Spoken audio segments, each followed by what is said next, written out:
But it seems like the players are already down in the feature match area, so we're going to go ahead and head that way and bring round number 5 to you here at the Apex Gaming home store here in Caldwell, Ohio. We are playing for 2 slots to the RCQ and 2 slots to the Apex Gaming Invitational next month. Yeah, something I also want to point out about Nick Cowden's list. You're going to see him on the left here playing 4-color creativity. He has the full 4 Prismari command in the main. Yeah. This man came prepared for Hammer. Yeah, Prismari command, very similar to Kolaghan's command in its modal choice in this matchup. Deal 2 to a creature and shatter is going to be the mode most of the time. Now, I will say this, builds of creativity in the past few months have been leaning more towards being all in on Dwarven Mine and Fable as the 2 things that make tokens. Playing, Jund colors sometimes instead of playing the blue. Not having Prismari command means it's very hard to make treasure tokens sometimes, and that means that spot removal is actually pretty good against your creativities as long as it knocks off the tokens in response to the cards or the creativity. And here we see Hafner getting off to a quick start. It's gonna fetch shock for Hallowed Fountain, Sigarda's Aid, and an Ornithopter. Yeah, and so Cowden here potentially dead on turn 2 with a hammer ×2. We'll see if he's got it. He's got 1. And we're not going to see a lightning bolt back from Nick. He's got a couple of Prismari commands and a Fire Ice, but that's going to be 10 damage coming across. 10 damage. This is a great start from Hafner. Let's see if he has Spell Pierce to protect. Looks like he has Blacksmith skill. I believe he does. Wow. Yeah, this could be a very quick game. That's modern, folks. 10 minutes of gameplay, 50 minutes of downtime. I gotta say, it's been hard to fill a little with these games just ending so fast. We I'm like, oh, we can cut to a backup feature. All 3 features are done in 18 minutes or whatever. Look, all I'm saying is, as someone who's had to run a lot of modern tournaments, this is preferable to when Yorion was legal and we were going 15 minutes over every round.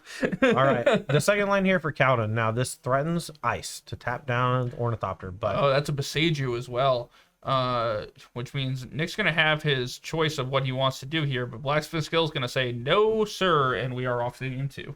Now, interesting to note, Blacksmith Skill does protect any artifact, I believe, right? Yes. So, normally that type of card only protects creatures, and you would think, oh, maybe you just Beseiju the hammer instead, but Blacksmith Skill... I believe Blacksmith Skill actually protects any permanent. Any permanent. Which is pretty sweet. You can use it to protect stuff like Urza Saga as well, so a really nice one there. Yeah, all right. Well, let's take a look at the sideboard here for Nick. He's got 3 Veil of Summers, 1 Weather the Storm, 3 copies of Nature's Claim, 2 Beseiju, 1 Iona Shield of Emeria, 3 Aether Gusts, and 2 Flusterstorm. Yeah, so I think that from their side of things, Nature's Claim's coming in, Beseiju's coming in.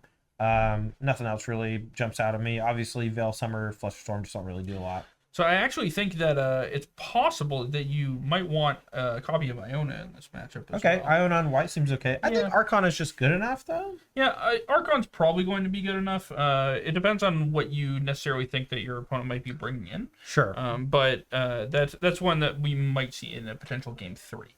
And just to revisit Chris's sideboard, we've got 2 March of Otherworldly Light, 1 Blacksmith Skill, 1 Pithing Needle, 2 Spell Pierce, 3 Drannith Magistrate, 2 Path to Exile, 1 Rock of Progenitus, and 3 Sanctifier on Beck. Yeah, so might want some of those Sanctifiers to protect against all that red removal. There's not a whole lot of graveyard shenanigans going on in this build. Sometimes they play Persist, so maybe he just wants to protect from that.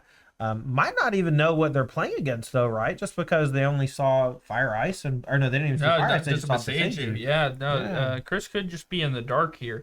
Might want something like Spell Pierces to come in. They have 2 more in the sideboard as well as the ones in the main.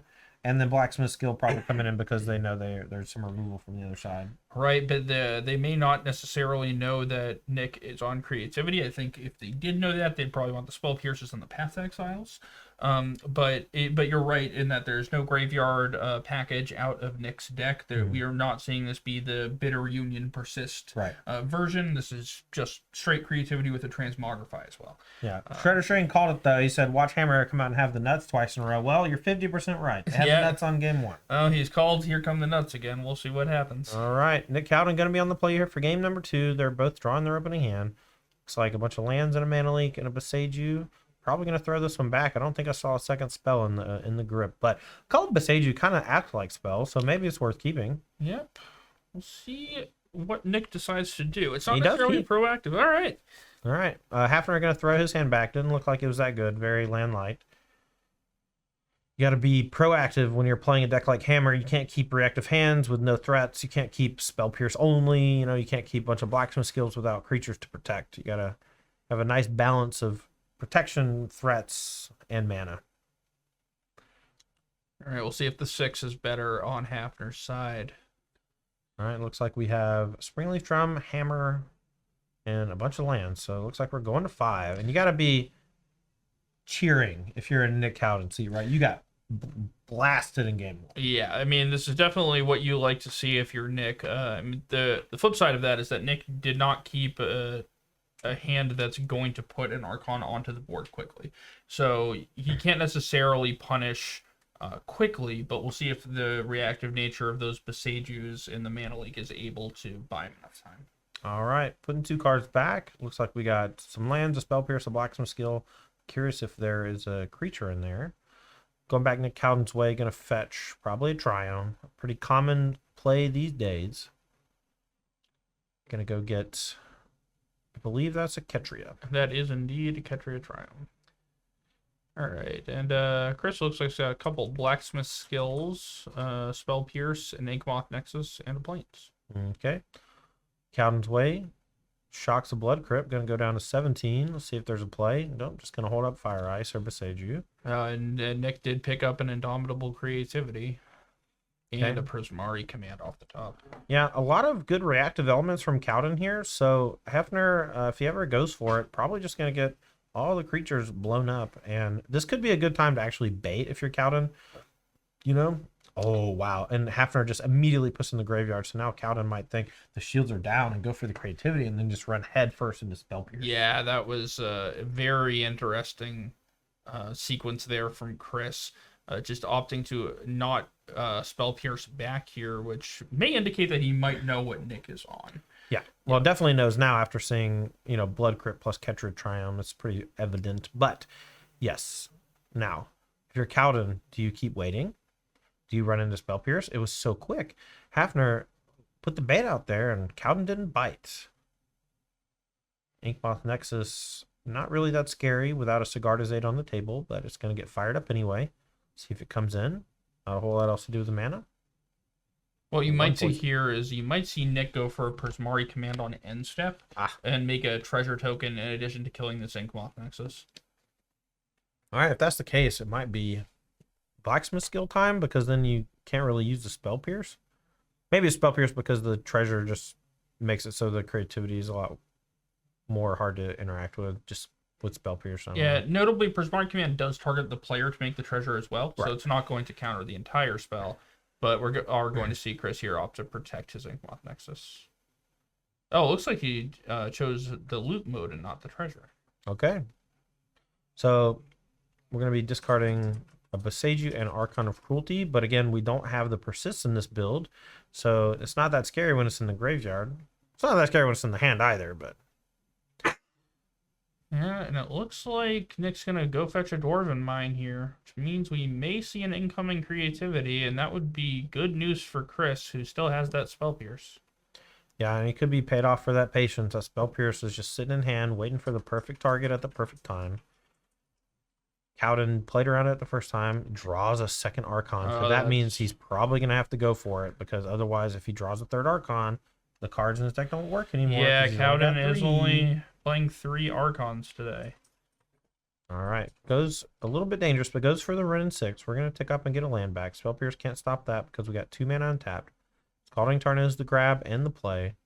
Battle for one with the Goblin. We may see some Goblin beat down and then wait for full shields down before we go for creativity. It's also possible that Nick did bring in the Iona, so you may have another target. Yeah.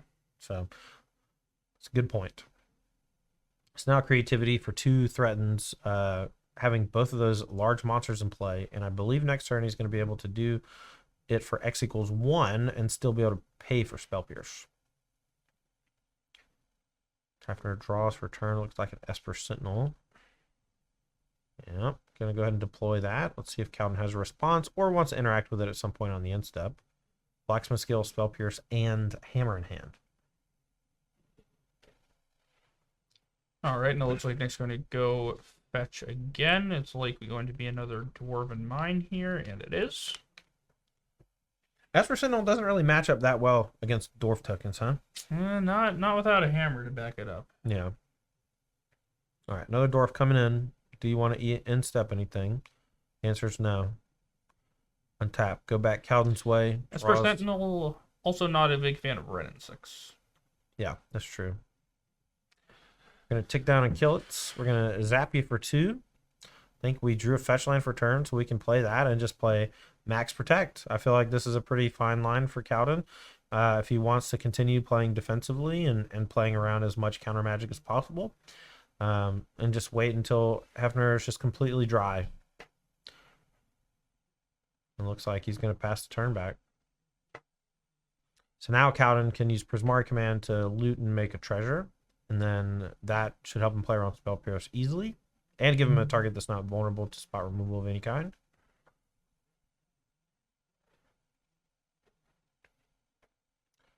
Interesting. I guess wants to save some Dwarven Mines in the deck for later. Gonna go ahead and just go get Steam Vents and give him an extra blue mana as well.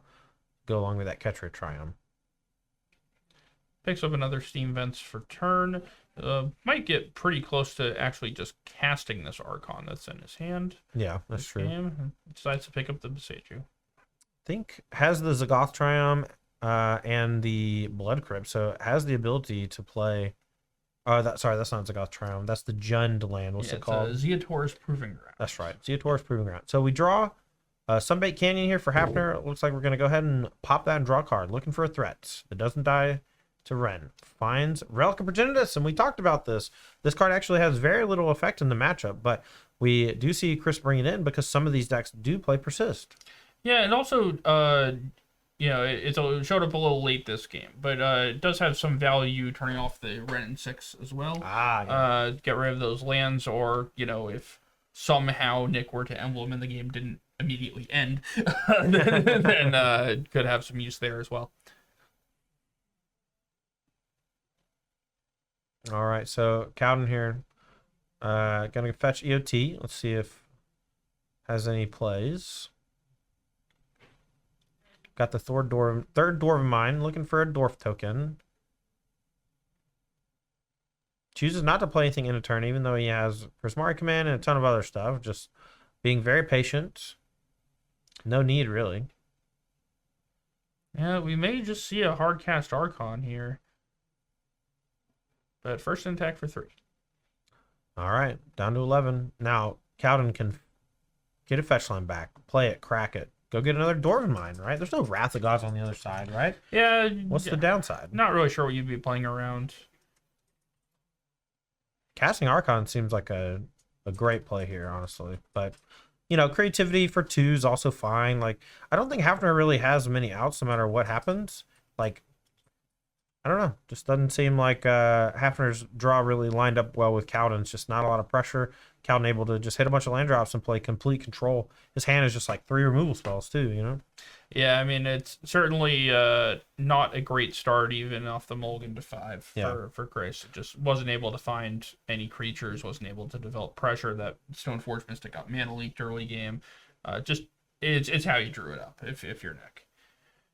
Yeah, so one thing I want to point out is that the creativity deck in this scenario looks a lot like Splinter Twin when I used to play it, where you would win games with Snapcaster Mage, and like you'd have Splinter Twin combo in hand, and you're like, my opponent's got 5 mana up at all times. Why would you ever go for your combo when they're not killing your Snapcaster Mage? Just attack you for 2, attack you for 2, attack you for 2. And these dwarves are doing a great impression of that right now. Yeah, and we are seeing Chris with a sideboard Sanctifier on Vec come down as well. So maybe playing around the persist element that we know is not there, but he doesn't necessarily.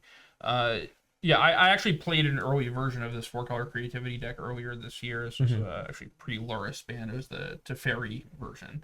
But that is how you win a lot of your games. I mean, it's just you have a very good control plan, and then you can just follow it up with, some huge monster that you just have as backup in case your opponent ever, tries to poke a hole in your control strategy. All right, Cowden, it might be time to fire something off. There's only 3 mana for Hafner. You have a bunch of things to do. Let's see which of them he likes to deploy this turn. It's always an interesting dance when you're playing a combo deck where you just Aren't really sure what the best line is, but this one seems like it's pretty cut and dry. We're going to go for creativity for 1. It's going to get countered by the blacksmith skill. One of the weird parts of that card is it works a lot like Vines of Vastwood. Vines of Vastwood did something very similar against similar things. So that's actually not necessarily the interaction here, because blacksmith skill does grant hexproof, and Vines does not, which is I think the interaction that you're thinking of. No, Vines was essentially the same thing. It gave virtual hexproof. It was hexproof before hexproof existed. Yes, but the interaction here is because blacksmith skill gives indestructible, I believe. And indomitable creativity requires you to actually destroy the permanent. Gotcha. Yep. Good call. So yeah, so there's a different. The Vines countered it not because it was indestructible, but because it gave it a weird version of hexproof that was like your opponent's stuff can't target it. Right, but blacksmith skill actually does give hexproof, but it gives indestructible. Gotcha. And indomitable creativity only counts the number of things that were actually destroyed. Awesome. Good clarification there. You know, it really helps having a level 3 judge in the booth, I gotta say. I can just ask you any question I want. Glad to be here. All right. So the blacksmith skill does stop. We're back Hafner's way, but nothing really of consequence. We're gonna besage you an Ingmoth Nexus. And then I don't really know what's going to happen on the next couple turns. I feel like Hafner has just nothing going on. Yeah, I mean, Nick's certainly giving him a lot of time to find something, but I'm not sure that you could give Chris... I'm not sure there's an amount of time you could give Chris to get back in this game that would be meaningful. Yeah. You know, Nick's hand is just ridiculously stacked. He's got Beseiju, Renin 6, looping, deals with pretty much everything that the hammer deck's capable of presenting as far as threats, and then just has that Archon in play for whenever Nick decides that it's safe enough to go for it. Yeah, so it looks like we're casting the Archon here. We played the Beseiju as our land for the turn, and that was to essentially... The Beseiju killing the Nexus meant that the Archon could eat the Sanctifier, which was the sequence that Nick Cowden went for, and it worked out, and we're on to game number 3. Glorybanger says kind of a slow roll. Not really slow roll. I think people... misuse that that term pretty aggressively. Slow rolling is when you know your opponent has nothing, you know that they cannot fight back, and you choose to play the game longer, knowing that the card in your hand beats them at all times. Right. And what happened there was more akin to the squeeze. You want to constrict your opponent's outs at all times, and the way you do that is to make sure that the cards and the things you have in hand can line up in such a way where they can sequence together to eliminate outs of your opponent and combinations of outs from your opponent.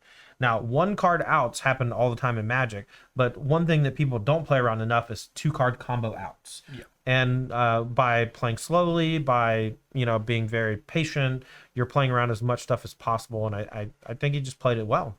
Yeah, I agree. I mean, especially in that kind of scenario when you know your opponent's playing Hammer and they have an Inkmoth Nexus on the table.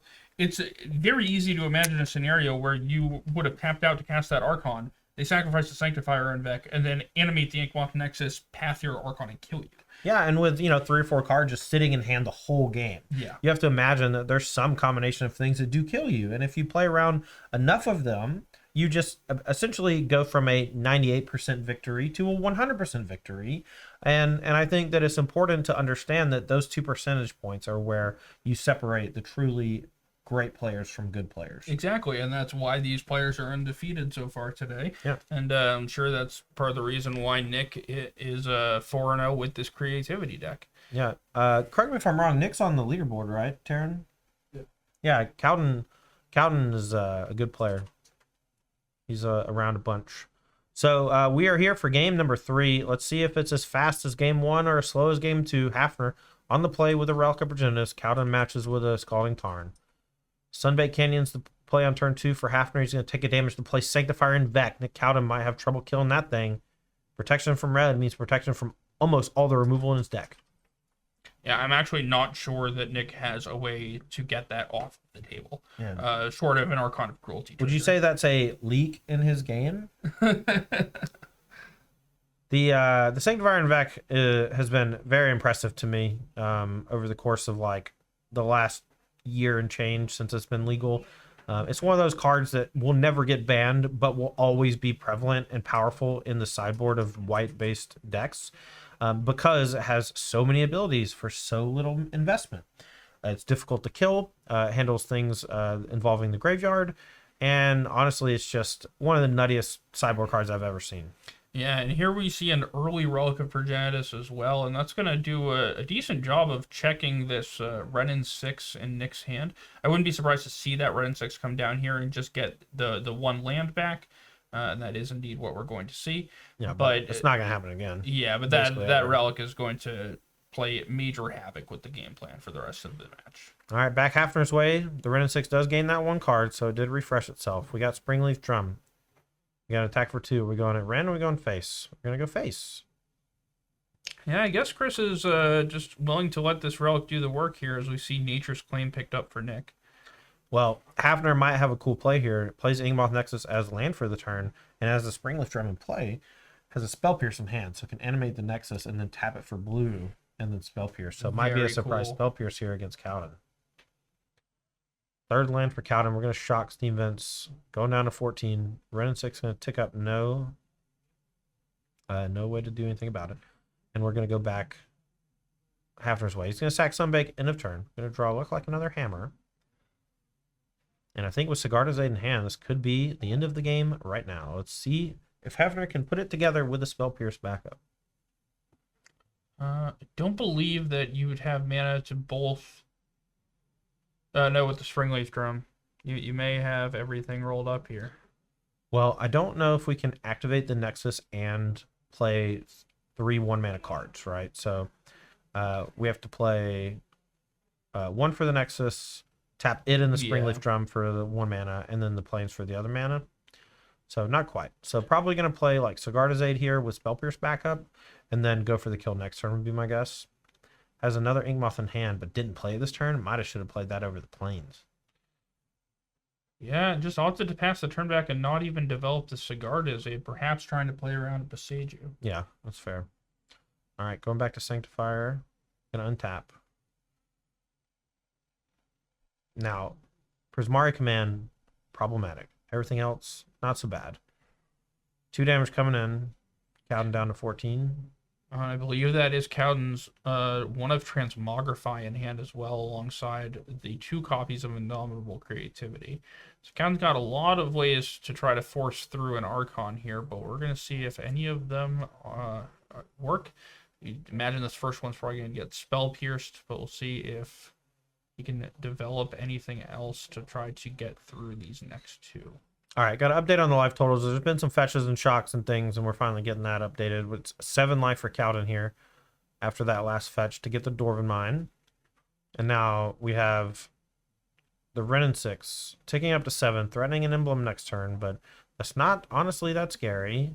With, without the ability to get lands back, the emblem doesn't do a ton. You need lands in hand to be able to replay those spells, and you need cards in the graveyard too, right?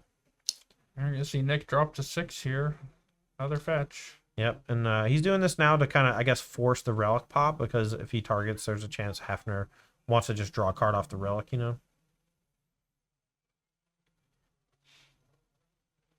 Do you let him have it? He does. The answer is yes.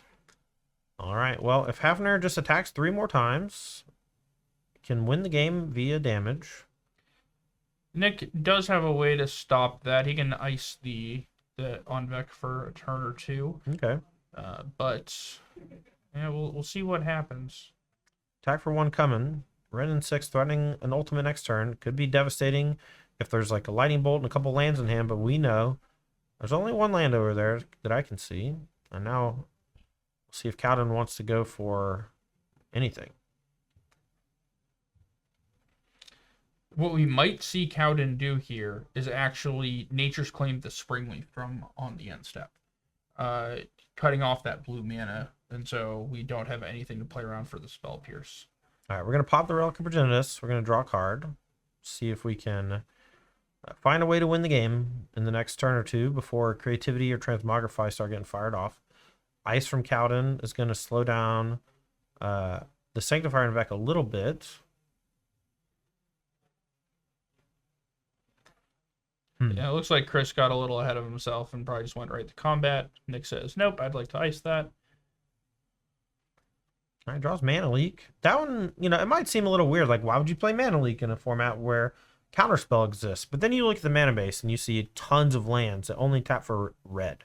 And sometimes you play one of those on turn 1 tapped, and then on turn 2 you fetch Steam Vents and you can play Mana Leak.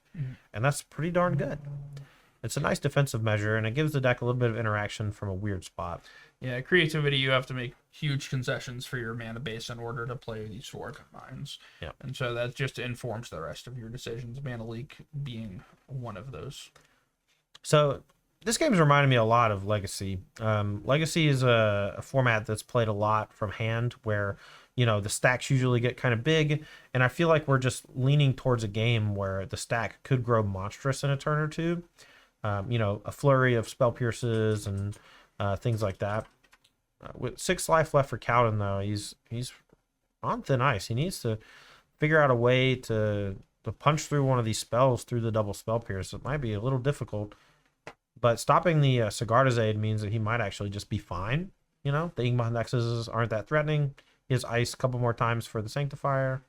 And now we have a Ren Ultimate with Nature's Claim in the graveyard.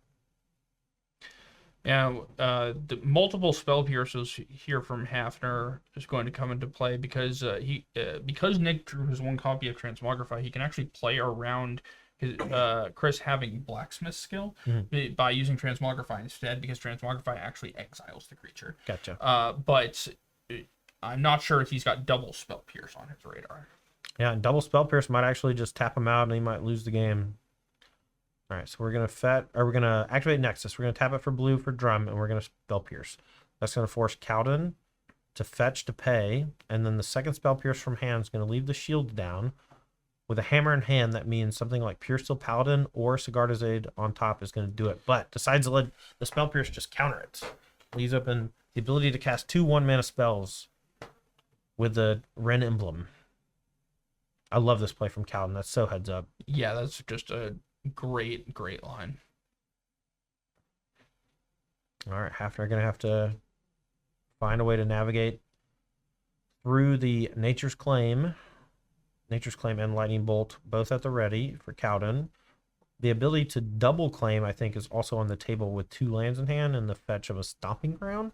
Not sure if you want to go super low on life, though. You're at 6, facing down a Sanctifier that's currently unblockable, and you'd be fetching down to 2.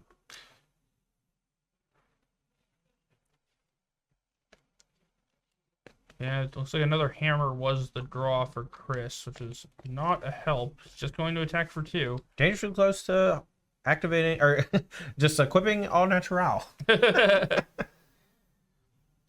All right, hammer is a cast. This is post-combat. Let's get hammer on the screen. Does it cost 8 to equip or 10? I believe it costs 8. All right, so 1, 2, 3, 4, 5, 6. 2 more lands. 2 more lands and we can hard equip it. Cowden gonna fetch, going down to 5. Sanctifier should be putting him to 3. And now we can make a door mine. We can instep, do something like Nature's Claim on the hammer. Just discarding one of those lands. Decides not to. Just getting a token, gonna untap. Cowden draws. It's a Spell Pierce of his own. Not what you want to see when your opponent has 7 lands in play from a hammer deck. Yeah, I mean, here you're just going to have to almost certainly just go for an Indomitable Creativity for 1 and turn one of these doors into an Archon. Well, depending on if he can find some more lands, he might want to just go bolt, bolt, bolt, bolt, bolt. Yeah, I think he's only got 1 land in his hand, so he's only got 2 bolts available. I mean, this the on Vec is going to put quite a hamper on that. I think the longer you wait at this point to put an Archon onto the battlefield, the more you're asking for a Pure Steel Paladin to come off the top and just present lethal. Good call. All right, so now we can go for creativity equals 1, and that plays around Spell Pierce, right? Yep. And that puts the Archon in play. And while the Archon probably is going to eat an Inkmoth Nexus instead of the Sanctifier, you gain 3 life, and that just invalidates a lot more attacks from it. Decides to pass the turn. Looks like we're going to go for ice. We're going to play the long game. We're looking for lands. I think we're going to go for the bolt kill. I think that's what he's looking for now.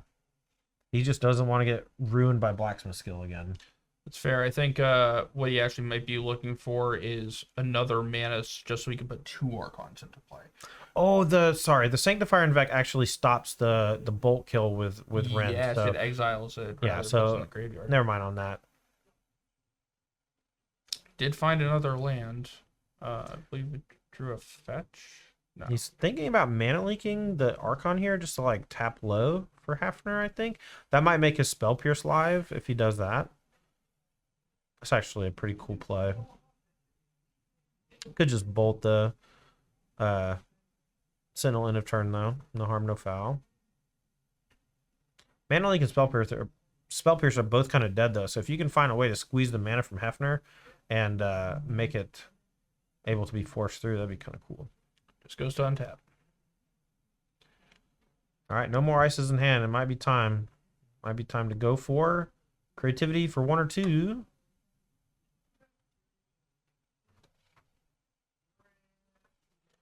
Yeah, I mean, now Nick just has to decide whether or not he's going to go for 1 or 2, because if he goes for 2, he almost certainly has to crack a fetch to put him there, which will put him down to 2 and then be in lethal range of the Sanctifier. Right. But if it works, he's gaining 6 life.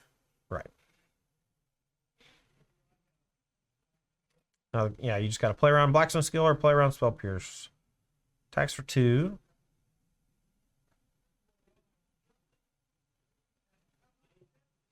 Gonna activate an Inkmoth Nexus. Ooh. Wonder if we're gonna block 1 or 2. We decided to just block 1. So now Cowden dealing 1 less damage. I think that's a really heads-up play from Hafner. I do too. I think that represents a blacksmith skill very hard here. Yeah. Because now you have to target both of your dwarves in order to go for 2. You can't necessarily target all 3. And, there was a line there where targeting 3 would have been correct. But, just a pass back Says again. go. Just has the creativity in hand. Doesn't want to get blown out. This is an interesting game. I wonder... All right. Saga the draw. We're going to attack. And count him down to 1. Just you have no trying choice now, though. You have to go for it now, right? Yeah. Well, now you can't even fetch another land. Sure. So, and you only have it for 1 anyway. I think Nick was trying to put Chris in a position where he'd have to sacrifice the Sanctifier, but now I don't think that position exists anymore. Okay. Hafner with 2 cards in hand. A hammer that doesn't do a ton right now. We're going to, end of turn, cycle Ziator Proving Ground, draw a card. Prismari command, so we can use that to maybe shatter a hammer and make a treasure. And what that does is it gives us not only an extra mana, but also something to target the, aside from the goblin, so you can do it for X equals 2. Yeah, the other thing that making a treasure does, very notably, is it gives you an artifact because you can Nature's Claim your own treasure token. Nice. And gain some life and maybe get out of this that Love way. that. All right, Hafner here going to go ahead and burn the Spell Pierce. Knows that this is the potential way around both of his potential cards, and so now just going for full value out of his thing. Yeah, Hafner's just, I guess, banking on him just not having a creativity at all. Right. Or just trying to represent that the last card is Blacksmith Skill. Okay. Well, this has to be, I believe it has to be creativity for 1. I don't think he has another play that saves him from the Archon. Yep, can't make any more tokens. No artifacts for claim on your own thing. Yep. And just a couple counter spells in hand. Otherwise, Mana Leak and a Spell Pierce. Here's the check. Okay. Do you got it? You do. All right, let's go looking. Chris with a little bit of gamesmanship there, reached for a plan. Here comes the Archon. Now, do you want the Sanctifier to die, or do you want the Inkmoth Nexus to die? And I'm thinking it's Nexus. Yep.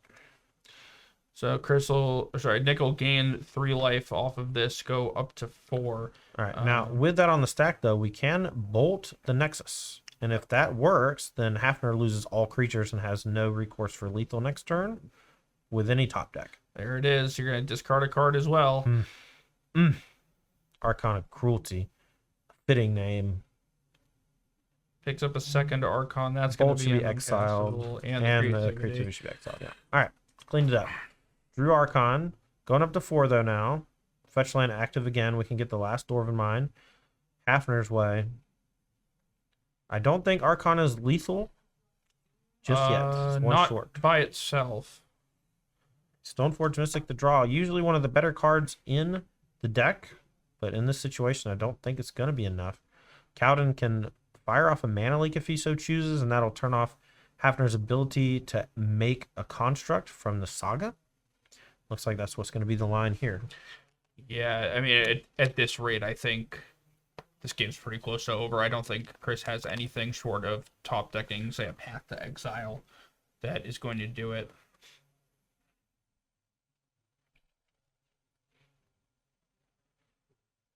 Yeah, I mean, the Nature's Claims in the graveyard mean that, you know, any hammer is not going to do it. You can just claim the saga if you want to, right? And then you can do it even before attacks. Yeah, that's going to be Chris down to 1. All right. Do you have any sort of bolt? Oh, it's Hey, Fire Fire Ice. Ice. Yeah, that's okay. going to be the match. And 2 to you. GG. Nick Cowden, well played. Wow. Just not sure what to play around for the first 20 turns of the game. Found a way to play around everything and still win. Yeah, that Awesome. was an absolute clinic. And, you know, I'll be honest, I thought Nick probably should have gone for it a few turns earlier, but he knew the exact game state that he wanted to set up and got there. Yeah, that was impressive to watch. Nick Cowden, 5-0, very likely to be able to double draw.